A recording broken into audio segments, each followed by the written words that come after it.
Friction में हम लोगों ने पढ़ के रखा था कि काइनेटिक फ्रिक्शन क्या होता है, स्टैटिक फ्रिक्शन क्या होता है। काइनेटिक फ्रिक्शन कब लगता है, जब रिलेटिव मोशन होता है। स्टैटिक फ्रिक्शन कब होता है, जब रिलेटिव मोशन नहीं होता है। ठीक है, मैक्सिमम फ्रिक्शन का फॉर्मूला था म्यू एस इनटू एन था। फ्रिक्शन अगर रिलेटिव मोशन नहीं हो रहा है तो उस समय स्टैटिक फ्रिक्शन लगता है और उसकी वैल्यू मैक्सिमम वैल्यू से कम हो सकती है या बराबर हो सकती है। ठीक है, काइनेटिक फ्रिक्शन तब लगता है जब बॉडी मूव करता है, उसकी वैल्यू फिक्स है म्यू के इनटू एन। उसके बाद मैंने बोला था कि जो काइनेटिक फ्रिक्शन होता है उसकी वैल्यू, मैंने बोला था जो काइनेटिक फ्रिक्शन होता है उसकी जो वैल्यू होती है स्टैटिक फ्रिक्शन से थोड़ी कम होती है। ठीक है, जो म्यूके की वैल्यू होती है म्यू से थोड़ी सी कम होती है। अगर म्यूएस अगर 0.5 है तो म्यूके 0.4 होता है। ठीक है, ऐसा ये इस बात को भी एक्सप्लेन करता है कि किसी बॉडी के मोशन को स्टार्ट करना तो बड़ा मुश्किल होता है, लेकिन उसको मोशन में कंटिन्यू रखने के लिए हमको उतनी ताकत की जरूरत नहीं पड़ती है। ठीक है, उसके बाद देखो,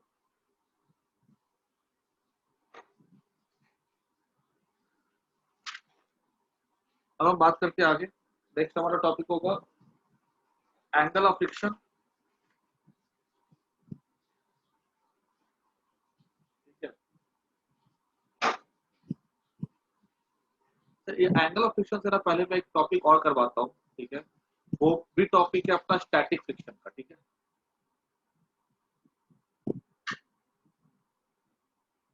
ठीक है, मैंने क्या बताया था कि स्टैटिक फ्रिक्शन कब लगता है किसी बॉडी के ऊपर, जब दो सरफेसेस कैसे होते हैं एक दूसरे के रेस्पेक्ट में रेस्ट में होते हैं। ठीक है, समझना जो मैं ध्यान से बोल रहा हूँ।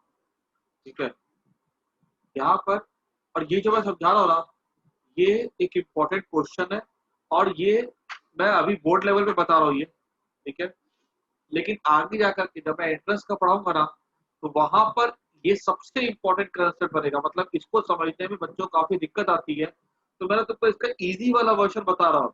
ध्यान से सुनना। यहाँ पे बोला गया कि ब्लॉक,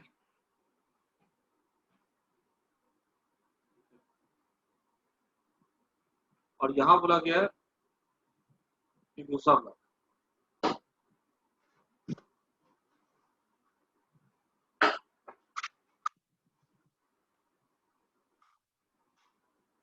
ठीक है, हमने क्या किया, इस ब्लॉक के ऊपर फोर्स अप्लाई किया 10 न्यूटन। ये जो सरफेस है स्मूथ है।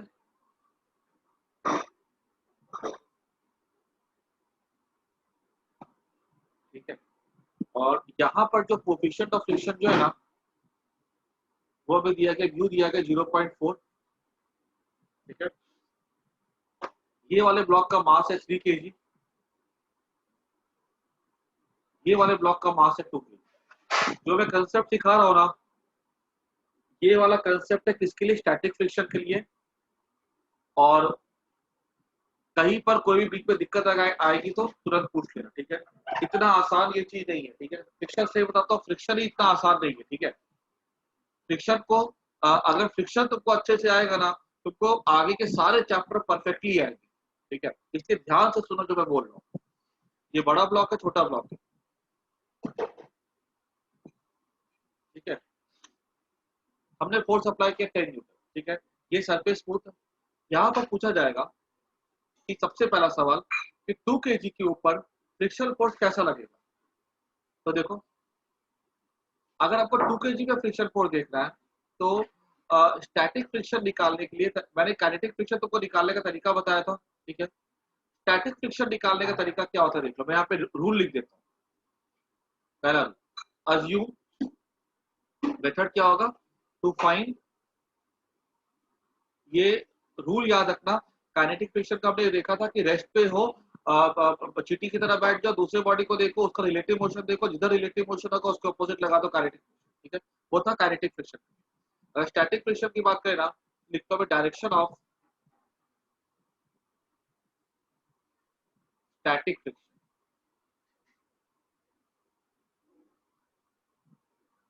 ठीक है, पहला, assume there is no friction. मान लो एक बार के लिए फ्रिक्शन नहीं। Imagine the direction of relative velocity.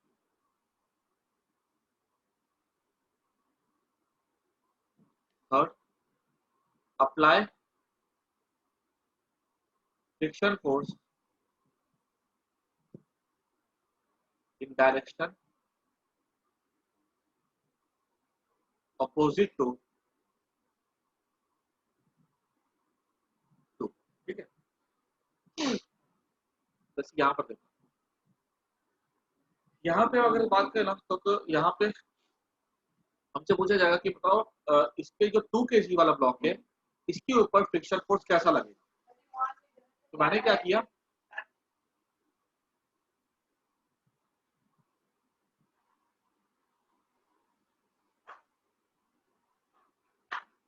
मैंने इस 2 kg वाले ब्लॉक का एफबीडी ड्रॉ कर दिया। ठीक है, अब मान लो कि अगर यहाँ पे फ्रिक्शन नहीं होता, मैं किसको खींच रहा हूँ, मैं तो बड़े वाले ब्लॉक को खींच रहा हूँ। अगर मैं बड़े वाले ब्लॉक को खींच रहा हूँ, ठीक है, तो ये बड़ा वाला ब्लॉक आगे जाएगा, लेकिन 2 kg को कौन खींच रहा है, 2 kg को पे फोर्स लगाने वाला कौन है, तो आंसर है फ्रिक्शन फोर्स है। अगर 2 kg पे फ्रिक्शन फोर्स है तो अगर मुझसे पूछा जाता, सोचो कि यहाँ पे अगर फ्रिक्शन नहीं होता तो क्या होता, अगर मैं चीटी बन करके यहाँ बैठ जाता ना, ठीक है, तो मैं क्या देखता कि अगर यहाँ पे फ्रिक्शन नहीं है तो मैं क्या देखता कि मैं यहाँ पर बैठा हूँ और ये वाला ब्लॉक जो है ना मेरे से दूर जा रहा है, क्योंकि मैं आगे जा रहा हूँ, मैं इधर जा रहा हूँ, लेकिन इस पे कोई फोर्स लगा रहा है, ये रुका हुआ है। अगर ये रुका हुआ है तो मुझे क्या लगेगा कि इधर जाएगा, ये इधर जाएगा। वही बात हो गई, ट्रेन में तुम बैठे हो और तुम आगे जा रहे हो और तुमको पेड़ पीछे जाते हुए दिखता है, वही चीज हो गई। ये यहाँ पे, इस पे अगर यहाँ पे कोई फ्रिक्शन नहीं होता तो कोई फोर्स ही नहीं होता यहाँ पर। अगर फोर्स ही नहीं है तो न्यूटन के सेकंड लॉ से बॉडी मूव ही नहीं करता, ये रुका रहे। ठीक है, और ये वाला बॉडी इधर चला जाता। ठीक है, और मुझे क्या लगता ये वाला बॉडी किधर जा रहा है, इधर जा रहा है, मतलब इसका रिलेटिव मोशन बड़े वाले ब्लॉक की वजह से किधर होता, इधर होता। तो assume there is no friction, imagine direction of relative velocity वो इधर होती, क्योंकि अगर मैं इधर जा रहा हूँ तो ऑब्वियस सी बात है इसकी वेलोसिटी किधर होती, इधर होती। जिधर हम जाते हैं उसकी उल्टी वेलोसिटी दे दो। Apply friction force in direction opposite to 2, तो ये फ्रिक्शन किधर होता है, इस पे, इधर। एक बहुत बड़ा मिसकंसेप्शन जो होता है बच्चों में वो ये होता है कि friction always acts opposite to direction of motion. गलत बात है। ठीक है, फ्रिक्शन अपोजिट टू मोशन नहीं होता है, friction opposite to relative motion होता था, काइनेटिक फ्रिक्शन। और फ्रिक्शन जो होता है अपोजिट टू इमेजिन्ड मोशन होता है, स्टैटिक फ्रिक्शन। मतलब फ्रिक्शन हमेशा एक ही चीज को अपोज करता है, वो रिलेटिव मोशन होता है। रिलेटिव वर्ड तुमने अगर खा लिया ना, तुम्हारा पूरा का पूरा फ्रिक्शन का कंसेप्ट ही बिगड़ गया। मेरी बात समझ में आई कि नहीं, डायरेक्शन ऑफ फ्रिक्शन किधर होगा, वो इधर होगा, उल्टा नहीं लेगी। समझ में आ गई सबको बात इधर। ठीक है, हम रिलेटिव वेलोसिटी इधर देखते हैं तो फ्रिक्शन इसको इधर लगेगा। अच्छा, अब मुझे इस सवाल में पूछा गया ना, find the acceleration of each block. ठीक है, आपको 2 kg का और 3 kg का आपको बताना है कि एक्सेलरेशन क्या हो। तो ये एक्सेलरेशन बताने के लिए मैं क्या करता हूँ,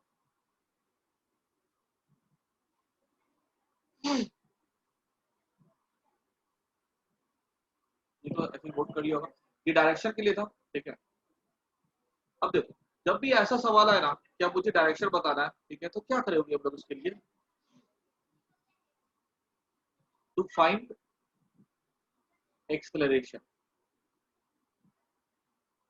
ठीक है, पहला स्टेप क्या करो इस तरह के क्वेश्चन में, find acceleration assuming bodies move together। ठीक है, calculate f max on 2 kg।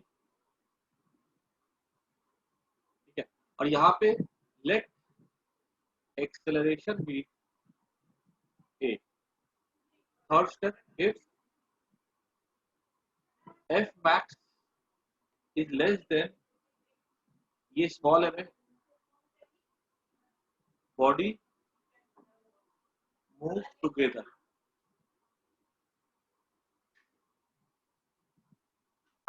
else they move separately.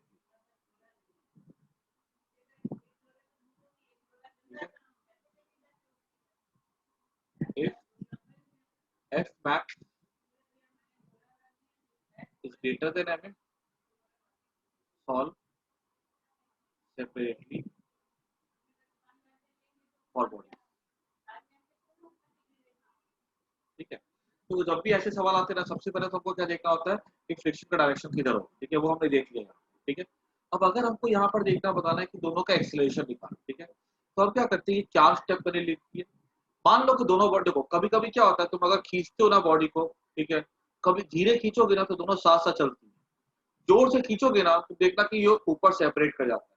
तुम अपनी टेक्स्ट बुक ले लो, ठीक है, नोटबुक, कोई भी नोटबुक ले लो तुम अपनी, जो पड़ी है तुम्हारे पास, ठीक है, उसके ऊपर तुम ना स्केल को रख दो, या तुम उसके ऊपर रबड़ को रख दो, कुछ भी रख दो, ठीक है, और जोर से बुक को खींचो। जोर से खींचोगे ना तो वो क्या होता है, जो ऊपर रखते हो गिर जाती है, लेकिन अगर तुम धीरे धीरे आगे लेकर क्या होगे ना, ठीक है, तो वो क्या होती है, वो सेपरेट नहीं होती। ठीक है, जैसे कि अगर मैं तुमको दिखाऊं ना, ये देखो,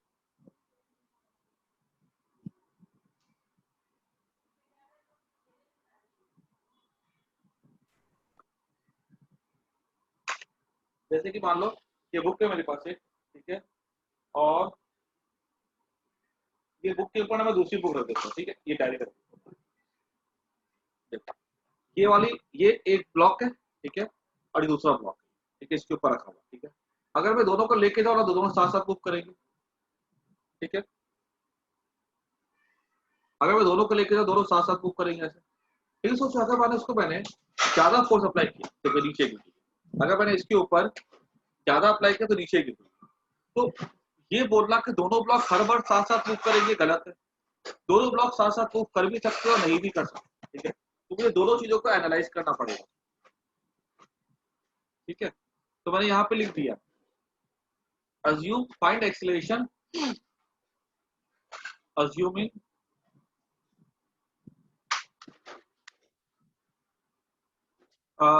both bodies move together let acceleration be k। तो मैं यहाँ पे क्या लिखता हूँ, पहले स्टेप में मेरा एक्सेलरेशन क्या आएगा, ये आएगा 10/5, ठीक है, that is 2 metre per second. ये आंसर हो या ना हो तो गारंटी नहीं होती। Calculate f max on 2 kg। F max on 2 kg क्या हो जाएगा, ये हो जाएगा 2 kg के ऊपर अगर मैं देखूँ ना ध्यान से तो ये 1 mg लगेगा और एक लगेगा नॉर्मल फोर्स ऊपर, तो क्या हो जाएगा, एन हो जाएगा 20 न्यूटन। ठीक है, तीसरा step, if f max is less than m a, मतलब एफ मैक्स कितना रहा 20, ठीक है, और एम ए यहाँ पे क्या हो जाएगा, एम ए यहाँ पे हो जाएगा 2 into 4 that is. Sir F max क्या है? F max maximum friction on 2 kg जो लग सकता है। ठीक है, सर तो म्यू से मल्टीप्लाई करेंगे ना उसको। म्यू एम जी, अच्छा हाँ, ये आएगा, म्यू हो जाएगा 20 इंटू 0.35 न्यूटन। ठीक है, एम ए कितना हो जाएगा, एम ए हो जाएगा 4 न्यूटन। ठीक है, अब देखो तो एफ मैक्सिमम क्या है, 5 न्यूटन है। ठीक है, यहाँ पे क्लियरली एक बात देखो, थर्ड स्टेप में देखो, यहाँ पे एफ मैक्स जो है ना, since f max is less than m a, ठीक है, क्योंकि यहाँ पर अगर 2 kg को फोर्स कौन प्रोवाइड करेगा, फ्रिक्शन, तो फ्रिक्शन प्रोवाइड करेगा कितना फोर्स, मैक्सिमम लगा सकता है 4 न्यूटन, लेकिन इसको चाहिए खाली 4 न्यूटन। मैक्सिमम लगा सकता है 5, लेकिन इसको सर चाहिए 8 4 न्यूटन न्यूटन। आएगा ना, एफ मैक्स 8 आएगा। एक कैसे, म्यू एम जी 0. हाँ 8 है,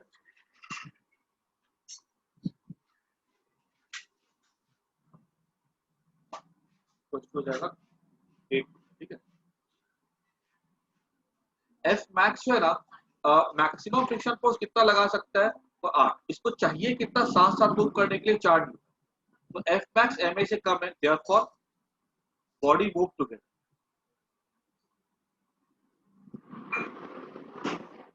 ठीक है, फ्रिक्शन याद रखना, फ्रिक्शन मैंने तुमको बोल के रखा है, क्या फ्रिक्शन हर समय अपनी मैक्सिमम वैल्यू लगाता है, आंसर इज दो, फ्रिक्शन अपनी उतनी ही ताकत लगाएगा जिसमें कि दो बॉडी रिलेटिवली रेस्ट पे रहे। एक सर बॉडी एफ मैक्स बड़ा है ना, एफ मैक्स तो छोटा है ना।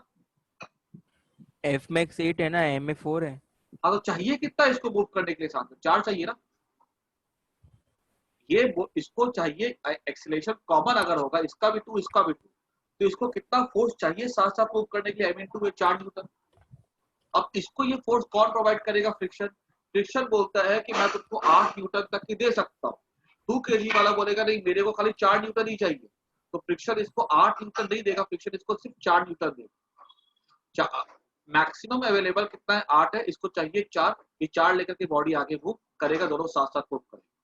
ये पता है वैसी कहानी हो गई। मान लो कि तुम्हारे पास तुमको चाहिए 1000 रुपए, ठीक है। तुमने अपने दोस्त को बोला कि मेरे को 1000 रुपए चाहिए, उसकी जेब में है 5000 रुपए, ठीक है। अब तुमने बोला कि मेरे को 1000 रुपए चाहिए, तो तुम्हारा दोस्त की जेब में 5000, तुमको थोड़ी वो 5000 देगा, तुमको तो 1000 ही देगा ना, क्योंकि तुमको 1000 चाहिए। यहाँ पर भी 2 kg को 3 kg के साथ साथ मूव करने के लिए कितना फोर्स चाहिए? तो कॉमन एक्सेलरेशन 2 है, तो 2 × 4 न्यूटन चाहिए। फ्रिक्शन मैक्सिमम दे सकता है 8 न्यूटन। तो फ्रिक्शन क्या करेगा? मैक्सिमम दे सकता है, दे नहीं रहा। फ्रिक्शन कितना देगा? उसमें से 4 न्यूटन दे देगा। फ्रिक्शन इधर सेल्फ एडजस्टिंग, वो अपने आप को एडजस्ट कर लेता है, ठीक है। 4 न्यूटन देगा और दोनों बॉडी क्या होगी? साथ साथ मूव करेगी। और इस सिचुएशन में हमारा एक्सीलरेशन क्या होगा? ठीक है, वो ये जो हमने निकाला ना, वही एक्सीलरेशन, ये हमारे सिस्टम का एक्सीलरेशन। ठीक है, समझ में आ गई बात? ये 1 2 3 स्टेप पे हमारा काम हो गया, ठीक है। हमें कोई दिक्कत नहीं समझने में। सर थर्ड स्टेप वापस समझाओ ना। मैं ये बोल रहा हूँ कि थर्ड स्टेप ये है कि अगर इसको m × a निकाल लो, 2 × 2 दैट इज 4 न्यूटन। इसको चाहिए कितना फोर्स? 4 न्यूटन। फ्रिक्शन में कितनी ताकत है देने की? 8 न्यूटन। इसको चाहिए अगर 4 न्यूटन, तो ये 4 न्यूटन लेकर के दोनों ब्लॉक साथ साथ मूव करेंगे, क्योंकि ये उतना ही फोर्स लेगा फ्रिक्शन का जितना सफिशिएंट होगा ताकि दोनों बॉडी साथ साथ मूव करें। याद रखना, फ्रिक्शन का अगर पूरा फ्रिक्शन का अगर मैं समरी बोलूं ना, तो फ्रिक्शन एक ही काम करता है। फ्रिक्शन, स्टैटिक फ्रिक्शन एक ही काम करता है, वो दो बॉडी को रिलेटिवली रेस्ट में रखने की कोशिश करता है, दो बॉडी को साथ साथ चलाने की कोशिश करता है। सिंपल भाषा में वो दो बॉडी को साथ साथ चलाने की कोशिश करेगा, तो उसको साथ साथ चलाने के लिए दोनों का एक्सीलरेशन सेम होना चाहिए। तो फ्रिक्शन यहाँ पे कितना देगा? इसको 4 न्यूटन दे देगा और दोनों बॉडी साथ साथ मूव करेगा। आई बात समझ में? तो सर एफ मैक्स कम कैसे हुआ है एम से सर? एफ मैक्स कम है बिकॉज तुम निकाल के देखो ना, एफ मैक्स का फॉर्मूला होता है म्यू इनटू एन। तो कितना है नॉर्मल फोर्स लगा 2 kg के ऊपर, तो इसके यहाँ म्यू कितना है? 0.4 है। नॉर्मल फोर्स कितना है यहाँ पर देखो, एम तो एफ जी के इक्वल होगा ना, तो एम कितना है? 2 × 10 दैट इज 20, तो ये 0.4 है ना, ठीक है। तो 0.4 इंटू दैट इज 24 या 8 न्यूटन हो जाएगा। एफ मैक्स हमेशा, एफ मैक्स का फॉर्मूला था म्यू इनटू एन, ठीक है ना हमने लिमिटिंग फ्रिक्शन का। यहाँ पर किसी को कोई दिक्कत? अभी अभी सवाल खत्म नहीं हुआ, कोई दिक्कत किसी को?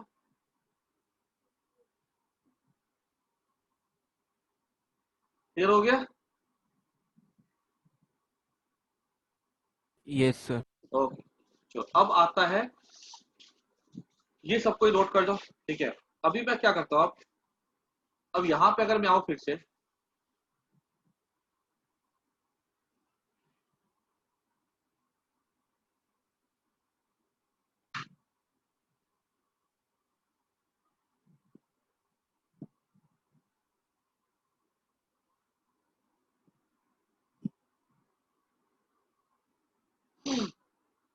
यहाँ पे लगाऊंगा मैं 2 kg का, 3 kg का, वही सवाल फिर से रिपीट हो रहा है। अब मैंने फोर्स अप्लाई कर दिया 100 न्यूटन, ठीक है। यहाँ पे फ्रिक्शन था 0.4, ठीक है। अब देखो, ये यहाँ पे अगर मुझसे पूछा जाएगा कि ये सरफेस कैसा है, यहाँ पे सरफेस जो फ्रिक्शन लेस है,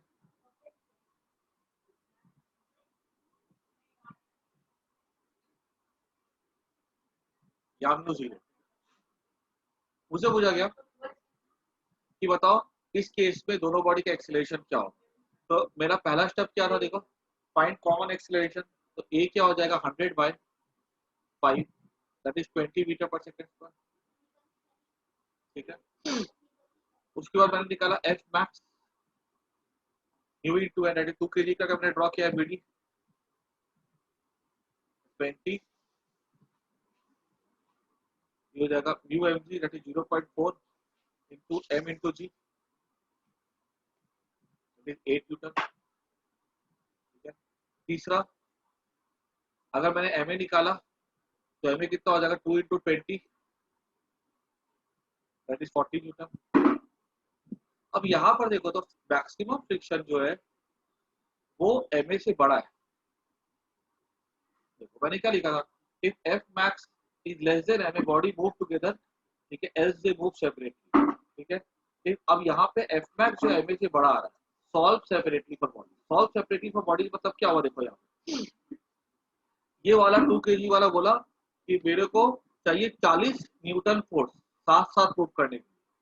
फ्रिक्शन ने बोला मेरे पास तो मैक्सिमम ही 8 है, मैं इसके ऊपर तुम्हें कहाँ से दूं। ठीक है, तो बोला कि ठीक है, जब 40 न्यूटन चाहिए, इतना अवेलेबल ही नहीं है, तो उसको इतना नहीं दे पाएगा। ठीक है, अब क्या होता है, अगर इसको इतना नहीं दे पाएगा तो अब इसको कितना 2 kg को मिलेगा, 2 kg को मिलेगा। अब ये दोनों बॉडी जो साथ साथ नहीं चल पाएंगे, मैंने तुमको दिखाया ना अभी, जब मैं फोर्स काफी ज्यादा लगा रहा था दोनों बॉडी साथ साथ नहीं मूव कर रहे थे। अब अगर मैंने 2 kg का एबीडी ड्रॉ किया ना, तो 2 kg के ऊपर कितना फोर्स लगेगा, देखो तो 8 न्यूटन लगेगा। मैक्सिमम फ्रिक्शन फोर्स 8 न्यूटन है। ठीक है, वो लगेगा इसके ऊपर, और इसका मास कितना है, 2 kg है। इसका एक्सेलरेशन क्या हो जाएगा, ये हो जाएगा 8/2 दैट इज 4 मीटर पर सेकेंड। ये कहानी वैसे हो जाती है, मान लो तुम्हारे दोस्त के पास 10,000 रुपए और 5,000 रुपए, तुमको चाहिए आप 15,000 रुपए। ठीक है, दोस्त को बोला तुमने कि मेरे को 15,000 चाहिए, दोस्त ने बोला कि यार मेरे पास तो खाली 5,000 रुपए, तो तुम क्या बोलोगे, ठीक है जो पैसे वही दे दे मेरे को। यहाँ भी वही कहानी है, इसको चाहिए कितना मूव करने के लिए, साथ साथ बहुत बड़ा फोर्स चाहिए 40 न्यूटन। इसके पास फ्रिक्शन है ही नहीं इतना, फ्रिक्शन तो खाली 8 ही न्यूटन है। ठीक है, अब क्या करेगा, फ्रिक्शन इसको 8 न्यूटन दे देगा। ठीक है, और 8 न्यूटन से इसका जो एक्सेलरेशन आएगा वो कितना आएगा, 2 kg का, वो आएगा 8/2 दैट इज 4 मीटर पर सेकेंड। हमने कॉमन एक्सेलरेशन कितना निकाला था, 20। ये अब आंसर नहीं हो सकता क्योंकि तो इसको मैक्सिमम एक्सेलरेशन कितना मिलेगा, 4 मीटर पर सेकेंड। ठीक है, अच्छा अब बात आती है 3 kg की कहानी क्या है। तो अगर मैंने 3 kg को देखा ध्यान से, तो मैं ये देख सकता हूँ 3 kg को बोल करके कि 3 kg के ऊपर कौन से फोर्सेज लग रहे हैं।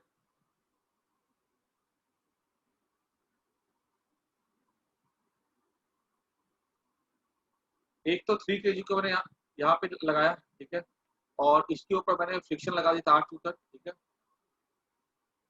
इसके ऊपर और क्या क्या फोर्स लग रहे थे 2 kg के ऊपर, एक तो एफ लग रहा था और एक एल लग रहा था। ठीक है,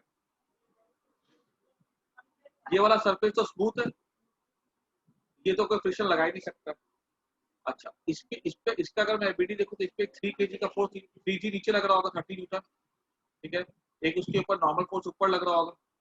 अच्छा एन डैश मान लो, ये एन इसके ऊपर लगा तो एन इसके ऊपर नीचे लगा। हालांकि आपको वर्टिकल फोर्सेस से इतना मतलब नहीं, ध्यान से समझना। मैंने बोला था फ्रिक्शन जो होता है एक्शन रिएक्शन पेयर फॉर्म करता है। तो अगर बड़ा वाला ब्लॉक छोटे वाले ब्लॉक पे अगर 8 न्यूटन फोर्स अगर आगे की तरफ लगा रहा है, तो छोटा वाला ब्लॉक जो बड़े वाले ब्लॉक पे लगाएगा 8 न्यूटन फोर्स लेफ्ट में। ठीक है, और इसके ऊपर हमने कितना फोर्स अप्लाई किया था, 100 न्यूटन बार से। तो हमको वर्टिकल फोर्सेस से इतना मतलब नहीं है। ठीक है, क्योंकि वर्टिकल फोर्सेस की वजह से कोई मोशन भी नहीं होगा, और यहाँ पे तो क्या नॉर्मल फोर्स से कोई ज्यादा मतलब भी नहीं है, बिकॉज यहाँ पे तो म्यू 0 है, तो नीचे वाले सरफेस तो फ्रिक्शन लगा नहीं सकता है। तो हम क्या ले सकते हैं, अब लिखता हूँ for larger block. Larger block के लिए नेट फोर्स कितना है, हो जाएगा 100 - 8 दैट इज 92 न्यूटन। ठीक है, देयरफॉर एक्सीलरेशन क्या हो जाएगा इसके लिए, 92 बाय कितना इसका मास है, 3 kg है ना, ये हो जाएगा 30.66 मीटर पर सेकेंड। इसका एक्सेलरेशन ज्यादा होगा, इसका एक्सेलरेशन खाली 4 है छोटे वाले का, इसका 4 है, और इसका 30.66। इसकी स्पीड ज्यादा बढ़ जाएगी, इसकी स्पीड इतनी नहीं बढ़ पाती है। ठीक है, अब अगर इसकी स्पीड ज्यादा बढ़ जाएगी तो ये तो आगे निकल जाएगा, ये पीछे रह जाएगा, अल्टीमेटली क्या होता है, ये गिर जाता है। ठीक है, और तुमको आई थिंक ये बात समझ में भी आ गई होगी कि अगर हमने ज्यादा ज्यादा फोर्स अप्लाई करते हैं तो ब्लॉक क्यों सेपरेट कर जाते हैं, और कम फोर्स अप्लाई करते हैं तो ब्लॉक क्यों साथ साथ मूव करते हैं। आई थिंक ये सबको समझ में आ गया फ्रिक्शन का डायरेक्शन कैसे होता है, फ्रिक्शन कैसी वैल्यू यूज करता है। ठीक है, हमारा सवाल बन गया। ठीक है, हमसे 10 के लिए पूछा जाएगा हम आंसर निकाल सकते हैं, हमसे 100 के लिए पूछा जाएगा हम आंसर निकाल सकते हैं। इस केस पे मैंने दोनों बॉडी को अलग अलग सेपरेट करके देखा। ठीक है, और मैं देख रहा हूँ दोनों का अलग अलग एक्सीलरेशन आ रहा है। अब एक खाली फील देने के लिए मैं तुमको पीछे का बता रहा हूँ। ठीक है, ये चारों स्टेप याद रखते हैं। ठीक है, खाली फील देने के लिए, क्या अगर दोनों बॉडी साथ साथ मूव कर रहे हैं, क्या मैं उनको अलग अलग सॉल्व कर सकता हूँ और क्या मेरा आंसर सेम आएगा? अगर तो एक्सेलरेशन दोनों का कॉमन नहीं है तब तो अलग अलग करना ही एक उपाय है, उसके अलावा कोई ऑप्शन नहीं। साथ साथ तो दे ही नहीं सकते, साथ साथ मूव करेगा तब तो मतलब कि साथ साथ नहीं मूव करेगा तो वो सिस्टम बन ही नहीं सकता है, तो कैसे रिलेशन आ सकता है? अब यहाँ पे अगर दोनों बॉडी, मेरा सवाल अभी है कि अगर मैंने ये वाले केस के लिए जो मैंने निकाला था, अगर मैं इसको अलग अलग सॉल्व करूंगा तो क्या होगा सिचुएशन में? ये स्टेप्स हमने लिख लिया होगा।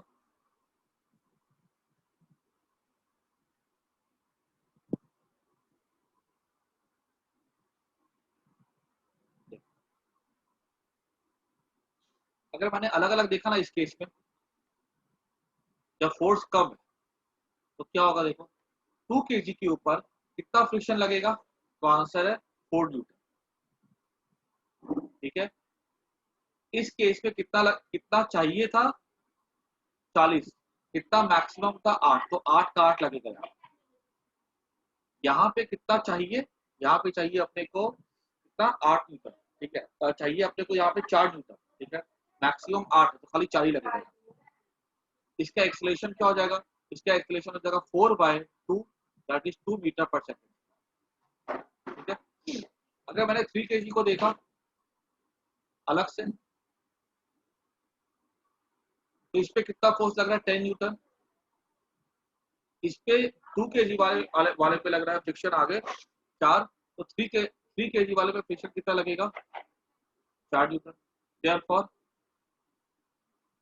नेट फोर्स ऑन 3 kg जो हो जाएगा 10 - 4 that is 6 Newton. Therefore acceleration क्या हो जाएगा? 6/3 दैट इज 2 मीटर पर सेकेंड। सेम आ रहा कि नहीं आ रहा? देखो जो आंसर निकाला था हमने यहाँ पर, ये थोड़ा लंबा चला जाता है। ठीक है, लेकिन मैंने समझाया तुमको एक फील के लिए। ठीक है, और अगर तो साथ साथ, अगर भाई फोर्स मैक्सिमम कम है में से तो उसको साथ साथ ले लो, आंसर निकालो। अगर फोर्स मैक्सिमम अगर मान लो एम ए अगर आपको ज्यादा चाहिए, फोर्स मैक्सिमम कम है, उसको अलग अलग सॉल्व करो। ठीक है, ये पूरा का पूरा कंसेप्ट सबको क्लियर हो गया? किसी को कोई भी डाउट है इस पेज में, ठीक है, या इस पेज में, तो पूछ सकता है। यहाँ पे किसी को डाउट है, यहाँ पे किसी को डाउट है तो पूछ सकते हो। ये हमारे एंट्रेंस लेवल का सबसे आसान सवाल है। ठीक है, एंट्रेंस में जब मैं तुम्हें 2 ब्लॉक वाले करवाऊंगा ना तो 2 ब्लॉक वाले इससे काफी टफ टफ क्वेश्चन आते हैं। ठीक है, अच्छा, और देखो अपने से एक सवाल इसमें और क्या पूछा जा सकता है, ये आई थिंक सबको क्लियर हो गया। ठीक है, इसमें और कैसे क्वेश्चन को घुमा के पूछा जा सकता है? देखो क्वेश्चन ऐसा आ सकता है एग्जाम में,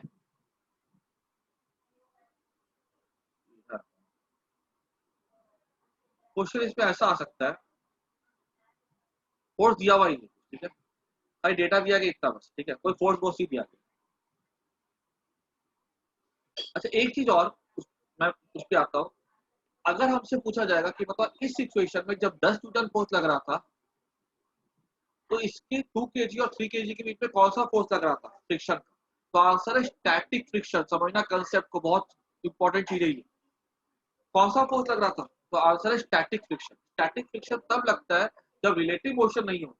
यहाँ पर रिलेटिव मोशन नहीं हो रहा, दोनों साथ साथ चल रहे, साथ साथ चल रहे हैं, मतलब स्टैटिक फ्रिक्शन। अगर हमसे पूछा जाएगा कि ये वाले केस में इसका एक्सेलरेशन कम है, इसका ज्यादा है, तो क्या होगा, यहाँ पे दोनों साथ साथ नहीं चल रहे। अगर साथ साथ नहीं चल रहे तो यहाँ पर रिलेटिव मोशन होगा। तो यहाँ पर बताओ कौन सा फ्रिक्शन लगेगा, तो आंसर है काइनेटिक फ्रिक्शन। ठीक है, यहाँ पे काइनेटिक लगेगा, वहां पे स्टैटिक लगेगा। ठीक है, क्लियर होगी बात सबको? अच्छा, अब यहाँ पे मैं तुमसे एक चीज और सवाल आ सकता है एग्जाम में।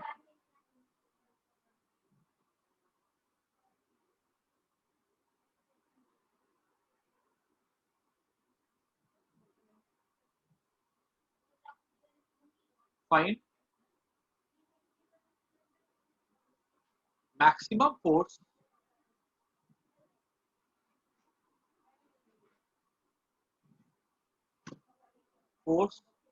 that can be applied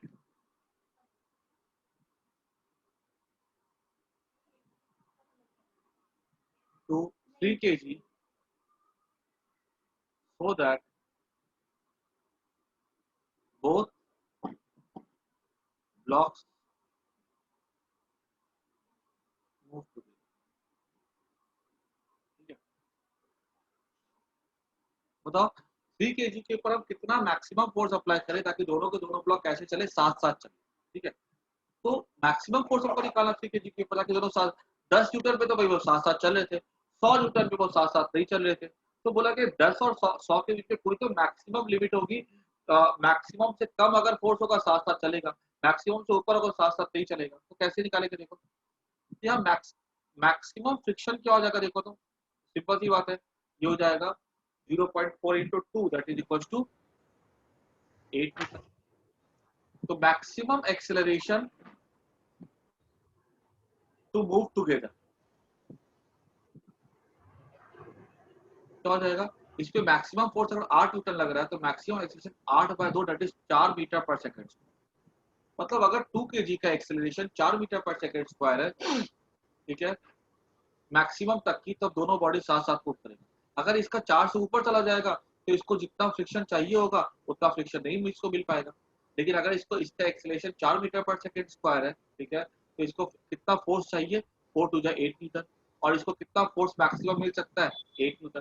तो 2 kg का मैक्सिमम एक्सेलरेशन क्या हो सकता है साथ साथ चलने के लिए, तो आंसर है 4 metre per second. Therefore force maximum to make bodies move,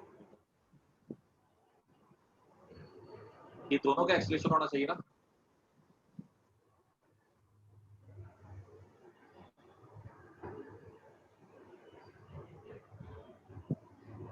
दोनों का एक्सेलरेशन हो जाएगा, तो 3 + 2 4 into, sorry 3 + 2 5 into mass m into a कर दो,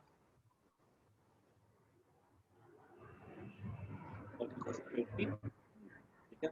मतलब अगर हमने फोर्स अप्लाई किया 20 न्यूटन तक की, ठीक है, तब तक की दोनों बॉडी साथ साथ चलेंगे। अगर हमारा फोर्स 20 से कम है, दोनों बॉडी साथ साथ चलेंगे। अगर हमारा फोर्स 20 से ऊपर चला गया, दोनों बॉडी साथ साथ। ठीक है, तो हमने जो 10 वाला लिया था वो 20 से कम था, साथ साथ चल रहे थे। हमने जो 100 वाला लिया था उसमें 20 से ज्यादा था, अलग चल रहे थे। ठीक है, अगर बोलेगा 25 न्यूटन फोर्स है तो हम देखेंगे भाई अलग अलग चल रहे हैं। ठीक है, तो फिर हमको दोनों को सेपरेटली सॉल्व करना पड़ेगा। अगर हमने देखा 15 न्यूटन फोर्स है, 20 से कम है, दोनों बॉडी साथ साथ चलेंगे, एक ही ब्लॉक मान के कर लो, इजी पड़ेगा। आई थिंक ये कंसेप्ट सबको क्लियर हो गया। ठीक है, थोड़ा टाइम लगा है लेकिन दिमाग में बैठ जाना चाहिए सबके, क्योंकि सही बताओ ना, आगे के जो भी टॉपिक तुम्हारे टेक्स्ट बुक में है फ्रिक्शन के, ठीक है, वो सब क्या कहते हैं डेरिवेशन टाइप के। वो एक बार मैं करूंगा, 3 बार तुम करोगे, एग्जाम में लिख करके आ जाना। लेकिन जो कोर पार्ट है ना फ्रिक्शन का, वो यही है। तुमको फ्रिक्शन समझ में आना चाहिए कि भाई फ्रिक्शन का डायरेक्शन क्या होता है, कब फ्रिक्शन मैक्सिमम लगेगा, कब फ्रिक्शन मिनिमम लगेगा, कब स्टैटिक फ्रिक्शन लगेगा, कब काइनेटिक फ्रिक्शन लगेगा। अब पूछ लेगा कि यहाँ पे अगर 20 न्यूटन फोर्स से कम है, बताओ दोनों ब्लॉक के बीच में कैसा फ्रिक्शन लगेगा। तुमको समझ में आ गई बात, रिलेटिव मोशन नहीं होगा, स्टैटिक फ्रिक्शन। तुमको पता है कि 20 न्यूटन से ज्यादा है, 50 न्यूटन 25 न्यूटन फोर्स लग रहा है, तुमको समझ में आ जाएगा कि यहाँ पे रिलेटिव मोशन होगा। ठीक है, इसकी वजह से काइनेटिक फ्रिक्शन लगेगा। ठीक है, तो वापस अभी ज्वाइन नहीं करना। ठीक है, अब मैं कल पढ़ाऊँ, कल पढ़ा दूंगा। ठीक है, क्लियर होगी बात सबको इतना? ठीक है, तो ये पूरा का पूरा कंसेप्ट जो तुमको घर बैठ करके अच्छे से रिवाइज कर लेना आज। ठीक है, जो मैंने बताया, बाकी चैप्टर, बाकी जो टॉपिक है वो तो मैं फटाफट निपटा दूंगा। ठीक है, ये कंसेप्चुअल, ठीक है। एंट्रेंस में इसके सवाल आते हैं और यही ऐसा टॉपिक है जिसको ये वाला पार्ट नहीं आएगा उसको एंट्रेंस वाला समझ में नहीं आएगा। अच्छे से घर पे एकदम उसको अच्छे से करना समझना बैठ करके। और एंट्रेंस तो अभी साथ में करोगे अब बाद में? तो ये तो एंट्रेंस अभी एक्चुअली मैं क्या अपने 21 तारीख को एग्जाम है ना, ठीक है, तो मैं थोड़ा सा अभी फोकस जो है ना ज्यादा ले लूंगा मैं बोर्ड वाले टॉपिक, ठीक है। मैं कोशिश ये करूंगा कि आज 5 तारीख हो गई है ना, तो मैं एक हफ्ता जो है ना फोकस करता हूँ मेनली अपने बोर्ड पे, ताकि मैं फटाफट सर्कुलर मोशन और वर्क पावर एनर्जी के बोर्ड के इंपॉर्टेंट टॉपिक में फटाफट कवर कर दूँ, ठीक है, जो तुम्हारे एग्जाम में आने वाले। उसके बाद फिर हम लोग एंट्रेंस करते हैं, ठीक है। एग्जाम चल रहे होंगे तो भी क्लास चलती रहेगी, ठीक है, क्योंकि तुम लोग का ऐसा कुछ बहुत टफ कुछ एग्जाम नहीं होने वाला, सबको पता है एग्जाम कैसे देना है, ठीक है। तो आई थिंक अभी नया टॉपिक मैं कुछ स्टार्ट नहीं करता, मैं क्लास एंड कर देता हूँ, ठीक है। अब हम लोग कल क्लास किएंगे, ठीक है, आगे पढ़ेंगे। मैं भी क्लास एंड। बाय।